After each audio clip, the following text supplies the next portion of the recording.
Luke Lessei, how are you doing today, sir? I'm good, man. I'm good. Just in the thick of fight camp, coming to the end here. So a little tired, a little hungry, a little exhausted, but it's all good feelings.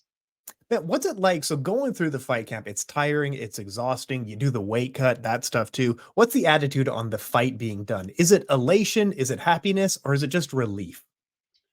Yeah, the last thing you said, I think the thing that separates some of the people who are actually meant to be under the bright lights to be great, um, the feeling of winning isn't so much an accomplishment, it's a relief. Like Michael Jordan said things like this. When he won, him and Kobe, they were just happy that the weight was off their shoulders, that the job was done, not like excitement. Real winners, of course, this is my opinion, don't get super excited when they win because one, that's what was supposed to happen. Two, you don't want to get used to that. And three, it just feels good to not have all that pressure on you anymore. So those are the feelings I look for when I'm thinking about winning a fight, just getting the job done. And I almost think about the feelings after the win as the win. You know what I mean? Like Mhm. how I would be just chilling. I don't have any more stress, and I can just talk about the fight after. That's almost what pushes me to want to win so much, not getting my hand raised, being the better fighter. It's almost just the feelings that come along with it. And that's the attitude of a world champion. That's what you hear from world champions all the time. It's just relief after all that work. And it's going to be a tough fight. One fight night 19 on February 16th. You're going to be fighting Eddie Abasolo. This is a battle of like the two top American Muay Thai strikers, right? Yeah, this is sick. This is the sickest fight. And like, I'm going to be saying this in a lot of interviews, and I'm going to give him the utmost respect. I mean, first of all, I want to absolutely beat the shit out of him. I want to make him look so not smooth, and I want to crumble him and make his kids cry. Yeah. But with that being said, if you were to ask me 6 years ago, like, hey, Luke, who's your favorite Muay Thai fighter? Boom, Eddie Abasolo, without a question. And he knows this as well. 6, 7 years ago, when I was just coming into the amateur, like Class A, running amateurs, and then even into pro, my first pro fight was against his fighter. And now my 10th pro fight is against him. And it's kind of funny because I remember that first pro fight and I won. Luckily, I won by knockout. I walk up to the corner, and it was almost like instantly we knew we were competition because he was in his fighter's corner. It's almost like a mutual understanding. We didn't say anything, and it was like one day down the road, and then ever since then, I've been calling him out because I like to think I'm the smoothest in the game. He thinks he's the smoothest in the game. Obviously, we both have a lot of respect for each other Yeah. and I think this is one where the fans will win. And I've been asking for it. I really wanted this fight for a while. I want to be known as like the coolest, calmest, most badass fighter. And I think this is the one that's going to really make me take that leadership spot as like America Muay Thai. Oh, you mean Luke? Yeah. Oh man, absolutely love it. I cannot wait for this fight. It's going to be so much fun, especially after your last fight too against Smoke and Joe. That was a banger, man. Dude, and I think it makes a better storyline because nobody saw that side of me for years and years and years. I'm not trying to sound conceited, but all my Yeah. fights went super good. I wasn't like getting hit a lot or even at all. And I was setting up all my fakes and feints, having these nice highlight finishes. And then they wanted to test my gangster this time. And this was my gang initiation into one championship. And I think the fans that have been riding with me for so long I think they needed to see that fight out of me. And I think it's going to help the storyline for the big picture even more because I feel like I don't want to give myself a title, but it's like people's champ energy. You know, like this little working man from Iowa. Yeah, he went out there, he did his thing, but he still lost. And now it's like they want to see me win. You never want people to want to see you lose. So I think I'm going in with a little bit more of the fans behind me. Obviously, people like me and Eddie were both just cool. But I feel like after that last showing, there's a little bit extra like oomph where people like, I really want to see that white boy from Iowa make it. You know what I mean? Hell yeah, man. Now I do want to talk about Iowa because there's like something in the water or something in the air in Iowa because it has such a great history. The Midwest, there's such a Yeah, history of fighters coming out from there. And I talked to Pat Miletich about it, and he was like, "Yeah, there's nothing else to do." So, like, what's your attitude? Why does Iowa and the Midwest produce such good fighters? I think yeah, it comes from there's not much to do. There's a lot of wrestling, Yeah, a lot of indoor shit. So wrestling, boxing, and karate, kickboxing, all the shit. But I think it comes from like we're a flyover state, like no coast. A lot of times it's like you fly under the radar for so long. It it can go one of two ways. It can build this certain like motivation, tight knit culture, which is kind of how you think of the Midwest. It kind of keeps America running, the Midwest. yeah, And you think about the same way we think about the Midwest, the factories, the farms, you could think about that with the combat scene because it is the stronger guys that, not the stronger guys like physically, but the guys who aren't worried about all the attention. So they only care about working hard and getting better. And maybe people will never get discovered here. But then the ones that do get discovered here, they have the potential to break through because we've just been nose to the grindstone.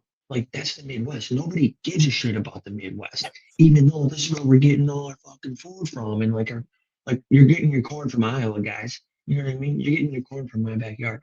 But anyways, I think it's the fact that you go under the radar for so long, it can build a certain mentality that it's like something we say here in the Midwest, no coast, no quit, you no know? coast, no quit. All right. Yeah. So I don't know. I don't know what it is. Pat Miller just hit the nail on the head. There's really not much to do here. There's no city living. Yeah. It gets cold, it gets hot, and you just get your work done. So it's the working men out here, and the working men sometimes becomes the best fighters. Absolutely correct. Putting in the hours because you just don't have anything better to do. But also, not only that, with Iowa, like, how did you not get sucked up into the wrestling funnel? Because Yeah. Iowa produces like incredible wrestlers and a really good wrestling program. I know you started martial arts at 4, but you never turned to wrestling. Yeah, that's a good question. I wrestled in middle school. Oh, you did. You So were in the funnel. yeah, yeah, I wrestled a little bit, but I've been doing martial arts, all different types, Jeet Kune Do, Jiu-Jitsu, Filipino Kali, Nice. and then obviously the ring sports my whole life. So I feel like luckily my dad planted that seed in me early where wrestling, like, yeah, it's a martial art to me and I respect it and the intricacies of it, but the way my brain worked as a kid, just like the traditional martial arts, like watching samurai movies, Bruce Lee movies, Muay Thai movies, the kickboxer, blood sport, and that type of shit is what drew me to it. Luckily, my dad was a complete martial artist. He was never a wrestler either. So yeah, of course, it's like if my dad wasn't a wrestler, I might not be into it. But my dad always said his biggest regret as a martial artist was not being a wrestler. And I don't know. I feel like naturally, whatever God planted inside of me, the artistry and the beauty of throwing punches and kicks, for some reason, that's what attracted me. Um, I just think it's a little bit more. This probably sounds really shitty to wrestlers, but it's a little more finesse, a little more beautiful, a little less strength. Obviously, there's leverage and finesse and beauty in wrestling, but I think there's more of that in your body language when you're standing in front of someone, the way you can use your body as a weapon to like put somebody to sleep. And then I started getting more successful with kickboxing and Muay Thai. So you start to like the thing that you're good at a little bit more. And I was a skinny, fucking, scrawny ass kid. So don't even think for a second I was some good wrestler. Growing up, who were some of the like kickboxers and Muay Thai strikers that you watched on TV or your computer and was like, I need to be this? Dude, it's crazy because I don't like this question What? because I don't have anybody. Like I have two or three, Yeah, but it's just the goats. It's Samart from Muay Thai and of course. Diesel Moy because I was a Oh, super tall, skinny guy. yeah. I got to this point where I just stretched out and I needed to learn how to use my reach. Yep. And I started studying Diesel Moy.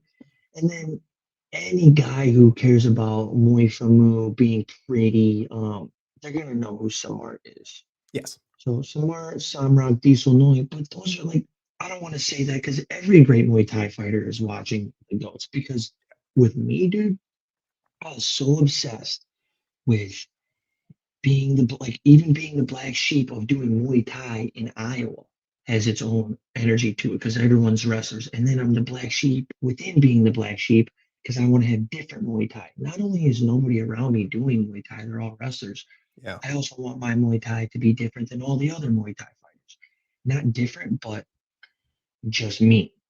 You see what I mean? Like only something that I can bring out. And I think this is something special about me is I've cultivated this certain like passion for just the way that I look. I don't know what it is. Like I'm not like a rug tang where I'm extremely good at fighting, but I don't have any like he's just good as fuck at fighting. He doesn't have any special moves, any signature moves.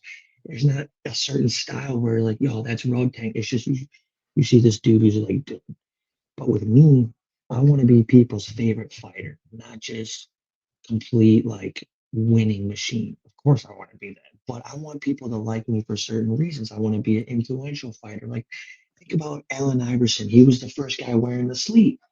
Mm. You know what I mean? Just little things like that. And I bring that into my Muay Thai.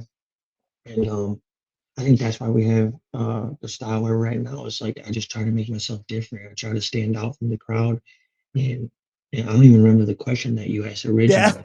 Don't worry about it. Man, Luke, you Yeah, are must see TV. We tell people you got to tune in for this guy's fights. He's the sickest stuff. Like, your style is a blend of different stuff that you've put together. Like, how if someone asked you, like, what is Muay Thai and what is your style? What would you tell them? sure. Well, first, I would start by saying I'm a traditional Muay Thai fighter with a little bit of extra seasoning, a little bit of Mm. extra flavor because I am traditional, rolling, strong stance, strong style. I know the roots of Muay Thai. It just so happens that I'm extremely creative. So traditional Muay Thai fighter with a little extra flavor. I'm a white dude with a little bit of seasoning on him. You know what I'm saying? Oh, So. absolutely. What's on a playlist right now for you? What are you listening to this week? Oh, this week is kind of like R&B, hip hop, kind of like slower, vibey type things, just because I'm trying to like not be all Yeah, oh. yeah, yeah, yeah, That's yeah. not really my vibe. Of course, tonight, actually, funny enough, that is the vibe. I'm gonna be listening to like some Rage Against the Machine tonight in the gym. But no, dude, I Man, like stuff that's real chill, a little bit of bounce. But think about this, dude. You yeah. got my style, my fight style. It's chill. But it hits a little bit hard, kind of like a slow hip hop beat where it's real chill and laid back, but that kick, that snare, that 808 hits kind of hard, So that's the analogy. And I think everybody should be listening to music that kind of emulates the type of fighting rhythm and style that they want to do. Because with me, it's reggae, hip hop, R&B, pretty much all the time.